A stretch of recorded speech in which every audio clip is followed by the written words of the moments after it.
Dear students, welcome to my channel. आज जिस topic के बारे में हम बात करेंगे वो है फोरियर सीरीज़। ये ऐसी सीरीज है जो कि पीरियोडिक सिग्नल को रिप्रेजेंट करने के काम में आती है। पीरियोडिक सिग्नल वो सिग्नल होते हैं जो अपने आप को क्या करते हैं, रिपीट करते हैं। ठीक है, जैसे हम साइन वेव बनाते हैं तो अगर हम साइन वेव को रिप्रेजेंट करते हैं तो साइन वेव हम इस तरह से बनाते हैं, इस तरह से। फिर अगली जो साइकिल होती है वो फिर इस तरह से बनाते हैं। इसका मतलब क्या हुआ कि ये अगर सिग्नल 0 पाई, 2 पाई, ये 3 पाई और ये 4 पाई है, तो साइन वेव अपने आप को क्या कर रही है, रिपीट कर रही है कि 2 पाई के बाद, जैसे ये पॉजिटिव हाफ है, ये नेगेटिव हाफ है, फिर से पॉजिटिव हाफ कहाँ आया, यहाँ पर आया। इसका मतलब यहाँ से यहाँ तक जो पॉजिटिव नेगेटिव था, उसके बाद फिर से पॉजिटिव नेगेटिव हमें कहाँ मिला, 2 पाई के बाद में, और वो कहाँ मिला, तो कहाँ तक, 4 पाई तक। इसका मतलब ये सिग्नल जो है यहाँ से यहाँ तक अपने आप को क्या कर रहा है, उसके बाद में रिपीट कर रहा है। तो उस पीरियड को अपन कहते हैं टी, और उसको रिप्रेजेंट करते हैं वैल्यू से, जो कि इस सिग्नल के लिए कितनी है, 2 पाई है।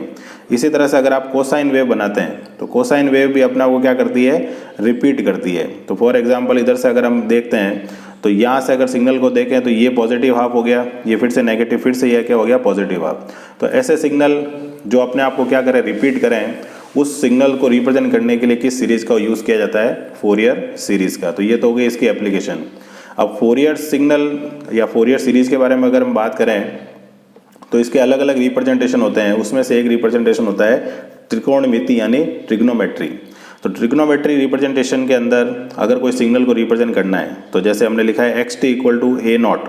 ए नॉट जो है वो हमारा क्या कहलाता है, डीसी कंपोनेंट, यानी ये क्या कंपोनेंट, कैसा सिग्नल होगा, डीसी, जिसके अंदर फ्रीक्वेंसी यानी आवृत्ति नहीं होती है, उसको कहते हैं डायरेक्ट करंट, जिसको फुल फॉर्म में कहते हैं। और अगर हम आगे देखते हैं तो सबमिशन क्या हो गया, k बराबर 1 से। ऑलरेडी यहाँ पर 0 से हो चुका है, क्योंकि अगर मैं, जैसे ये हमारा फंक्शन है, इसमें अगर मैं k की जगह 0 रखता हूँ तो साइन 0 क्या होता है, 0 होता है। इसका मतलब ये पार्ट पूरा एलिमिनेट हो गया।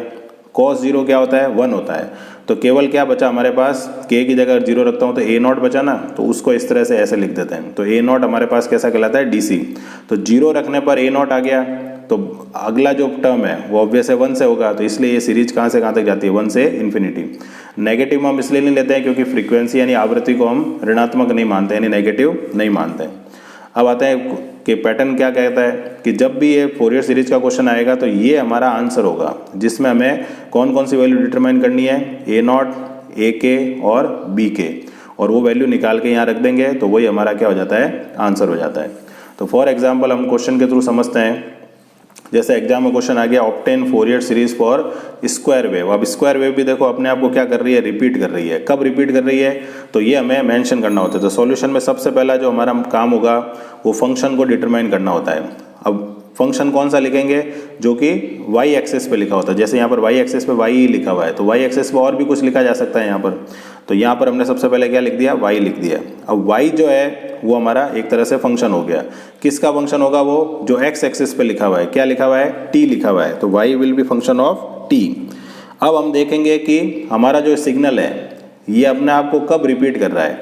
तो अगर हम देखते हैं कि ये वाला जो सेक्शन है ये हमारा प्रेजेंटेशन है, इसमें मैग्नीट्यूड यानी परिमाण कितना दे रखा है, ए दे रखा है। उसके बाद अगर हम देखते हैं t/2 से t तक वैल्यू क्या है, 0 है। फिर से वही ए वाला आ गया। इसका मतलब क्या हुआ, पहले ए का मैग्नीट्यूड, फिर 0, फिर ए का मैग्नीट्यूड। तो सिग्नल को अपने आप को रिपीट कब किया, टी के बाद में। तो इस सिग्नल के दो पार्ट क्या हो जाएंगे कि यहाँ पर एक्स एक्सिस पे जो लिखा हुआ है टी, 0 से लेकर t/2 और t/2 से लेकर t, यानी सिग्नल के दो पार्ट हो गए। 0 से t/2 में फंक्शन की वैल्यू कितनी है, a है, और t/2 से t में फंक्शन की वैल्यू कितनी है, 0 है। तो ये हमने सबसे पहले डिफाइन करना है फंक्शन को कि कौन सी रेंज में फंक्शन की क्या वैल्यू प्रेजेंट है। तो ये हमें पता लग गया। अब सबसे पहले आते हैं हम a नॉट पर, क्योंकि हमें पहले a नॉट, a के और b के निकालना है। तो हमारा फॉर्मूला क्या कहता है, 1/t इंटीग्रेशन xt dt। तो 1/t का मतलब क्या है, यहाँ पर टाइम पीरियड से है, और यहाँ टाइम पीरियड t का t ही है। जैसे अगर यहाँ क्वेश्चन होता है साइन वेव का, तो इसमें टाइम की t की जगह क्या लिखना पड़ता, 2 पाई लिखना पड़ता। तो ये एक जनरल प्रेजेंटेशन है जिसमें t जो है वो टाइम पीरियड यानी आवर्तकाल एक तरह से बोल सकते हैं, जिसके बाद सिग्नल अपने आप को रिपीट करता है, वो बताता है। तो क्वेश्चन में जो लिखा हुआ है उसकी जगह ये लिखना है। अब इस क्वेश्चन में t ही टाइम पीरियड है, इसलिए t का t रहेगा, तो 1/t। उसके बाद ओवरऑल जो लिमिट है उसको दो पार्ट में डिवाइड कर दिया गया। तो पहली लिमिट क्या है, 0 से t/2, उसमें xt यानी x एक्सिस पे जो फंक्शन है उसकी वैल्यू कितनी है, a, तो a dt लिख दिया। उसके बाद t/2 से t में फंक्शन की वैल्यू कितनी है, 0 है, तो 0 dt लिख दिया। तो ओवरऑल जो टाइम पीरियड है जो हमारा क्या से कहा था, 0 से t, लेकिन उस सेक्शन को दो पार्ट में क्या कर दिया गया, वेव में डिवाइड कर दिया गया। तो ऑब्वियस है ये इंटीग्रेशन तो 0 हो गया।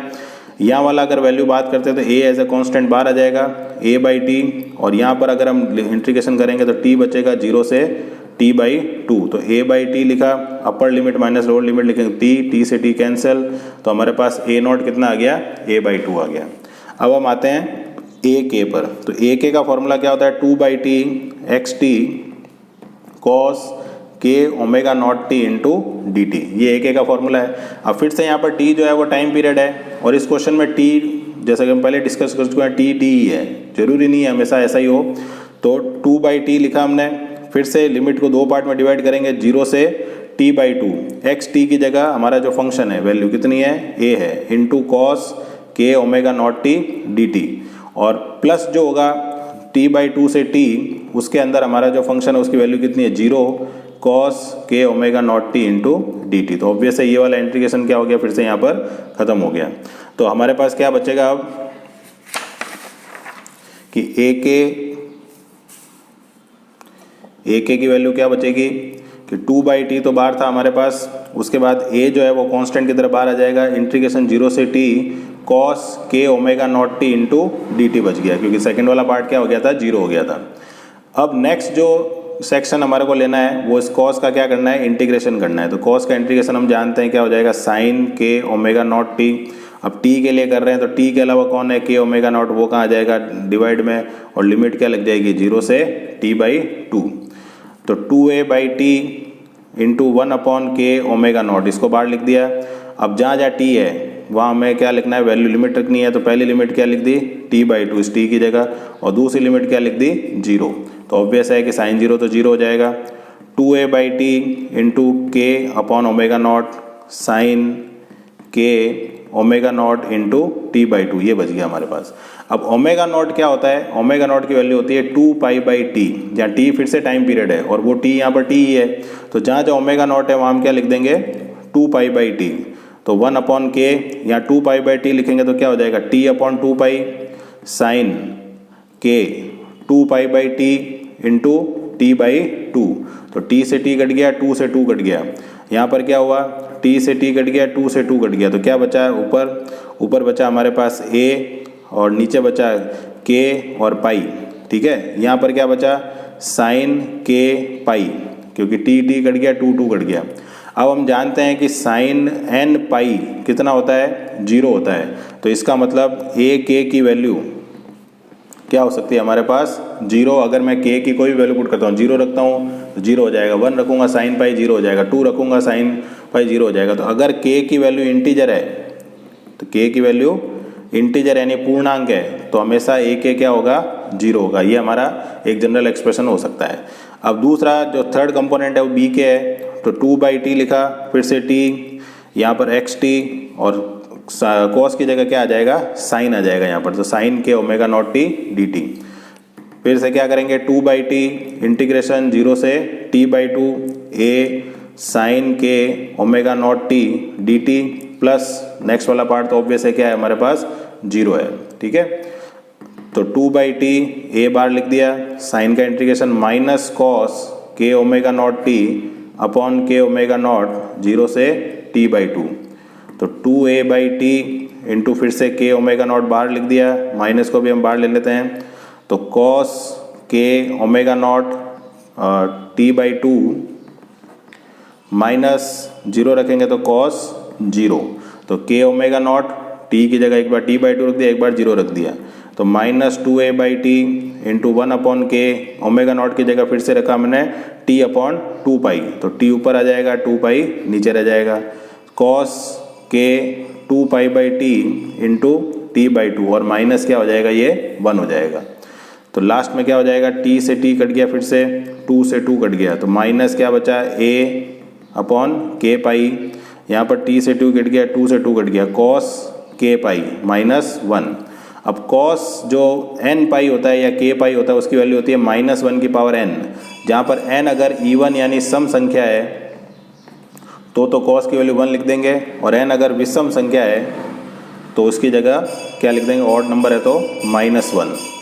तो यहाँ क्या हो जाएगा, -k/पाई -1 की पावर k और -1। तो ये हमारे पास क्या आ गया, bk आ गया। तो फाइनल जो हमारा प्रेजेंटेशन होगा वो क्या हो जाएगा कि हमें क्या क्या मिला है उसको हम लास्ट में प्रेजेंट कर देंगे। तो आंसर जो होता है हमारा क्या होता है कि xt = a0। तो a0 हमारे पास कितना आया था, a0 आया था a/2। तो a/2 लिख दिया, प्लस समीशन k बराबर 1 से इन्फिनिटी। a के हमारे पास क्या हो गया था, 0 हो गया था, ठीक है, तो वो वाली टर्म हट जाएगी। b के हमारे पास क्या आया था, -ak/पाई -1 की पावर k -1। ये हमारे पास आया था बी के की वैल्यू, क्योंकि साइन जो ए के वैल्यू है वो तो क्या हो गई थी 0, क्योंकि साइन एन पाई 0 होता है, लेकिन कॉस एन पाई जो होता है वो -1 की पावर n होता है। तो इस केस के कारण क्या हो गया, -ak/पाई और -1 इंटू क्या हो जाएगा, साइन के ω0t और वैल्यू। तो ये जो है यही हमारा क्या हो जाएगा फाइनल आंसर। तो ये प्रेजेंटेशन हो गया स्क्वायर वेव के लिए फोरियर सीरीज के अंदर, जिसमें हमें 3 कंपोनेंट निकालने हैं, a0, ak और bk। तो इस तरह से आप इसको रिप्रेजेंट कर सकते हैं। तो स्टूडेंट, आशा करता हूँ कि वीडियो पसंद आया होगा। अगर पसंद आया तो लाइक एंड शेयर करें, चैनल को सब्सक्राइब करें। Thank you.